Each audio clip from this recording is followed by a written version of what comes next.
पाखे आसुछि श्रावण मास एजाए सरिलानी शिव गंगा पुष्करिणी काम काउड़िया भक्त मानक मध्य घोर असंतोष। पाखे आसुछि श्रावण मास भद्रक जिला आरडी आखंडलमणि पीठरे लक्षाधिक बोलबम भक्तों समागम हेबो। काउड़िया माने मंदिर शिव गंगा पुष्करिणी बुड़ पकाई निजर मानसिक श्रावण जल नहीं बाबामणि को जललाखी करिथांती। हेले शिव गंगा पोखरीर अवस्था को नहीं भक्त सेवायत माने असंतोष प्रकाश करछन्ती। 9 मास ହେଲା पोखरीରୁ पानी सुखाई सौंदर्यकरण काम चली सरीपा ना धरुनी। पोखरी पानी नथिबारु बाबांको सेवा पूजा ट्याप पानी चली। 9 मास ହେଲା पानी समस्या को नहीं पीठ को आसुथिबा भक्त माने बहु हैरान होउछन्ती। एबे शिव गंगा पुष्करिणीर अवस्था एमिति नाक वर्षा पानी रही दीर्घंथ बाहर बेले पोखरी सारा अनाबना गछ उठी अपरिष्कार हो पड़े। या पीठर वरिष्ठ सेवायत माने असंतोष प्रकाश करिसेंती। सेहीपरि पोखरीर मझी फाकरे एक मंदिर थिला जहाँ भक्त मानक आकृष्ट करुथिला। प्रशासन पक्षरु ताहाकु भांगी दिया जायछि। गत वर्ष अगस्टरु काम आरंभ होइतिबा बेले 3 मास मध्यरे सारिबा पई अवधि थिला, हेले एजाए शेष होई पारि नाही। शिवगंगा पुष्करिणी काम काहींकि सरुनी सेने प्रशासन पक्षरु समीक्षा करा जाउ नाही बोली अभियोग हेउछि। श्रावण मास पूर्वरु एही पोखरी काम न सरिले निश्चित भावे बोलबम भक्त माने हैरान हेबा सह पीठरे पानी समस्या उत्कट रूप नेब। लक्षाधिक भक्तों भावावेग दृष्टि रखी तुरंत काम सारी पोखरी रे पानी पसाइबाकू सेवायत पागल पंचा किच्छत्र पाढ़ी ललाट पाढ़ी जीवनानंद पाढ़ी राधाकांत पाढ़ी प्रमुख दाबी जणाइछन्ति।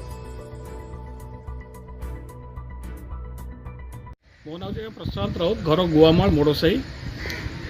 आपको ठाकुर आशीर्वाद आम सब परिवेश आखंडलमणि बाबा आखंडलमणि दर्शन करने आसीलु। कृपा नाला आम आसीपार था जहाँ ठाकुर ये महिमा ए प्रकार जो पूरा पुराना ऐतिह्य ए मंदिर जो ओडिशा रे जो ख्यात अच्छी किंतु आज आप जो जलाशय ठाकुर जो ऐतिह्य पुराना मंदिर जो राजा खोल तार आज जो पुनरुद्धार कार्य हो गोटे वर्ष उपर कम आरंभ होती कम आज सरीनी। प्रथम कथा हूँ जेहेतु आगो श्रावण मास आसूँ भक्त मैंने जो मैंने श्रावण भार नहीं आसवे भक्त मैंने रे से जलाशयर स्नान करवा से सबू जिनस जलर अवस्था यही प्रकार तो सरकार ए प्रति प्रशासन ए प्रति कौन निष्पत्ति नहीं लोक मान सुविधा करने लोक मैंने स्नान करने हो कौन से जलाशय पूजा हो जेकोसी कौन आप देखो आप प्रकार असंपूर्ण अवस्था ये केते दिन जीव काम आज्ञा वर्षा दिन कम कौन आगे हो पार ये कम आप असंपूर्ण हो रहा जदि आप कम ठीक है डेवलपमेंट हो बहुत भल कथा किंतु एटुक माने भक्त मानक यार ऑप्शन कौन रखी प्रशासन एटा आपको निश्चित सहयोग देवे। प्लस आप मंदिर चतुर्पार्श्व आम जो परिक्रमा कलु देखलु आज्ञा ड्रेनेज अवस्था एत खराब आज्ञा सबू रास्ता पर आज्ञा पानी कादुओ आम लगुच आज्ञा पुणी आम फेरी जाइए से 15 वर्ष 20 वर्ष तौक जो प्रकार अवस्था था प्रशासन निहाती दृष्टि दौ निजे प्रशासन आसिक आप चतुर्पार्श्व परिभ्रमण कर देखो भक्त मान असुविधा कौन रोचे ना आप पार्किंग प्लेस आप कंक्रीट अच्छी आप कादुरे गाड़ी प्लस आप चतुर्पार्श्व रास्तार ड्रेनेज जो प्रकार सी कथा कहे आप रास्ता को आप डेवलपमेंट कम आज ठीक है गोटे वर्ष आप भांगिले एटलिस्ट गमानगमन रास्ता आप कर कम्प्लीट लोक सुविधा अच्छी मंदिर में पहुँच पारे आप देखो सेपटे रास्ता कादुओ पूरा गाड़ी पार्किंग ना रास्ता ये जल आप पवित्र जल ये ठाकुर कम लगे ये जिन सब आप कर ठीक है केवे सर कौन लोक मान प्रति ये प्रकार गोटे ऐतिह्य लोक मान भक्त भगवान गोटे परंपरा अच्छी आप जड़ित अच्छे पोखरी सहित तो एक नवेदन करेंगे प्रशासन शीघ्र यार आप दृष्टि दौ यार केमी हो पार प्रति आप शीघ्र यार जब मानने प्रशासन दृष्टि कौन कार्य नि जाए निष्पत्ति नि जाए भक्त मैंने निहाती भाव खुशी है। यहाँ हूँ बलराम पड़ी आखंडलमणि पूजक देखो तो आखंडलमणि मंदिर पुराना मंदिर बा पुरातन मंदिर गोटे शैवपीठ आखंडलमणि शैवपीठ दीर्घ 20 वर्ष है बाबा आखंडलमणि को दर्शन करने आमर जो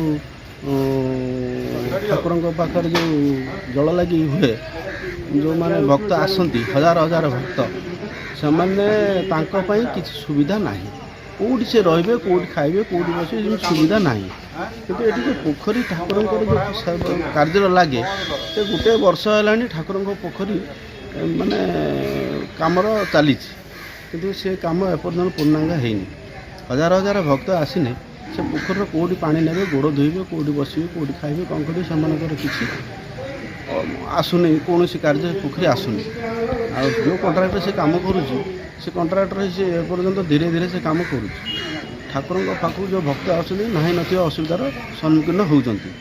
କିନ୍ତୁ ଆମେ ଦେଖିବାକୁ ପଡ଼ିବ ଆଗାମୀ 16 ତାରିଖ ଦିନ ଠାକୁରଙ୍କର ହେଉଛି ଆମର ଶ୍ରାବଣ ମାସ ସୋମବାର 16 ତାରିଖ ଦିନ ସୋମବାର ପଡ଼ୁଛି ସଂକ୍ରାନ୍ତି ଆରମ୍ଭ। ହଁ ସଂକ୍ରାନ୍ତି। ତେଣୁକରି ତାଙ୍କ ପାଇଁ କେମିତି ସବୁ ରକମ ବ୍ୟବସ୍ଥା କରାଯିବ ଆମେ କିଛି ଦିନ ହାତରେ ଅଛି।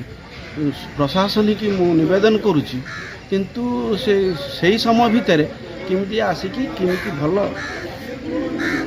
କାମ ଦେଇକି ଲୋକଙ୍କୁ କେମିତି ଦେଇପାରିବେ ସେଇପାଇଁ ମୁଁ ଠାକୁରଙ୍କ ପାଖରେ ବା ପ୍ରଶାସନିକ ପାଖରେ ନିବେଦନ କରୁଛି ସେ ଯେମିତି କାମ ସୁରୁଖୁରୁରେ କରିଦିଅନ୍ତୁ। ପ୍ରସ୍ତୁତ ହେଇପାରୁନାହିଁ କାରଣ ମେନ୍ ହେଲା ଆମର ପୋଖରୀ କିଏ ଆମର ସବୁ ଏ ଗାଁଟା ସାରା ଭକ୍ତମାନଙ୍କ ସାରା ଆଜି କାର୍ତ୍ତିକ ମାସ କତରୁ ଫଳରେ କିନି ତା ଦ୍ୱାରା କିଛି ଘୁଷୁରି ଗଲାଣି 2 ପଟ ସାରା। ତାପରେ ମନ୍ଦିର ମୁଖଚାଳ ହେଇଛି ଇଏ କେତେବେଳେ ଘୁଷୁରି ପଡ଼ିବ ତା ବି ହିସାବ ନାହିଁ। ଦେଖିବେ ଆଗରେ ଯାଆନ୍ତୁ ଦେଖିବେ ତଳି ଫାଟ ଗୋଟେ ହେଇସାରିଲେଣି। ଫାଟ କେତେବେଳେ ପୋଖରୀ ଟାଣିବ ସେ ମନ୍ଦିରକୁ ତା ବି ସନ୍ଦେହ। ଶୀଘ୍ର କରନ୍ତୁ ଯେ ପୋଖରୀ କେମିତି ପାଣି ପଶୁ। ପାଣି ନ ପଶିଲେ ଆଉ ମାତ୍ର ରହିଲା 15 ଦିନ କ'ଣ ଯେଉଁ ଆମର ଯେଉଁ ଶ୍ରାବଣୀ ହଜାର ହଜାର ଭକ୍ତ ଆସିବେ କାଉଡ଼ିଆ ଇଏ ଗାଧେଇବେ କେଉଁଠି ପାଣି କ'ଣ କରିବେ ଠାକୁର କେମିତି ଗାଧେଇବେ ଆମେ ଚଳିବୁ କେମିତି। ଗଭର୍ଣ୍ଣମେଣ୍ଟ ବର୍ତ୍ତମାନ ପାଣି ଦେଉଛି ଯେଉଁ କରେଣ୍ଟ ଆସିଲେ ପାଣି ଦେବ ନହେଲେ ନାହିଁ। ଆମେ ତ ଭକ୍ତମାନେ ସାରିକି କିନ୍ତୁ ନହେଲେ ପୋଖରୀ ଖୋଲି ଦିଅନ୍ତୁ ପାଣି ଆସୁ ଆଗଲା ବର୍ଷ ଯାହା କରିବେ କିନ୍ତୁ ଆମକୁ ଶୀଘ୍ର ଉଦ୍ଧାର କରନ୍ତୁ ପୋଖରୀ ପାଣି ଦେଇକି। କ'ଣ କେମିତି ଭକ୍ତମାନେ ଯେଉଁ ଆସିଥାନ୍ତି ଏ ପୋଖରୀରୁ କ'ଣ କେମିତି ପୋଖରୀ ଆହୁରି ଭକ୍ତମାନେ ଆସନ୍ତି ରବିବାର ଦିନ ଶନିବାର ଦିନଠୁ ଆସି ପହଞ୍ଚିଥାନ୍ତି ଏଠି ଗାଧେଇବେ ଝାଡ଼ା ଦେଇକି ଶୌଚ ଏଠି ଆସିବେ। ଆଉ ଏଠି ଆଉ କେଉଁଠି ପୋଖରୀ ପାଖରେ ନାହିଁ କି ଅନ୍ୟ କିଛି ଗାଧେଇବା ଶୌଚାଳୟ ଭଲ ମନ୍ଦ ଏମିତି ସେମିତି କିଛି ନାହିଁ। ତାର ସେତେବେଳେ ଯେଉଁ ଭକ୍ତମାନେ ଆସନ୍ତି ବିନା ପଇସାରେ ଏଠି ଗାଧେଇବେ ବିନା ପଇସାରେ ଖାଆନ୍ତି ବିନା ପଇସାରେ ଠାକୁର ଜଳ ଢାଳି ଯାଆନ୍ତି। ଏସବୁ ଆମର ପରମ୍ପରା ଅଛି।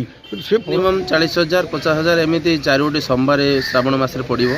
ପାଖାପାଖି 1.5 ଲକ୍ଷରୁ 2 ଲକ୍ଷ ସମାଗମ ହେବେ। ଲୋକ ଆସିଲେ ବହୁ ଅସୁବିଧା ଭୋଗିବେ କାହିଁକିନା ପାଣି ବିନା କିଛି କରିପାରିବେ ନାହିଁ। ଆପଣ ଯେଉଁଠିକି ଯାଆନ୍ତୁ ପାଣି ବିନା କିଛି ବାସ ନାହିଁ। ये पानी तो टोपे पोखर ना एम पानी कौट आनीदेवे ठाकुर सेवा पूजा हो पारनी लोक मानक पानी कौट आणिकी देवे आ पोखरी कम 9 मास है सेमती पड़ी रही। प्रशासन देखुची चाहूँगी किसी तार पदक्षेप नौनी निम्न काम चली बारंबार धसी चली कल जो मुखशाला लक्षाधिक टंकार मुखशाला या मुखशाला न धसीजी बोली किसी माने ना। प्रशासन ताकू नजर देवा दरकार यथाशीघ्र पोखर पुनरुद्धार करा जाऊ शीघ्र लोक मैंने केमी पानी पाइबे तार व्यवस्था करा जाऊ। भद्रक धामनगरु कृपा सागर पंडांक रिपोर्ट BE न्यूज ओडिशा।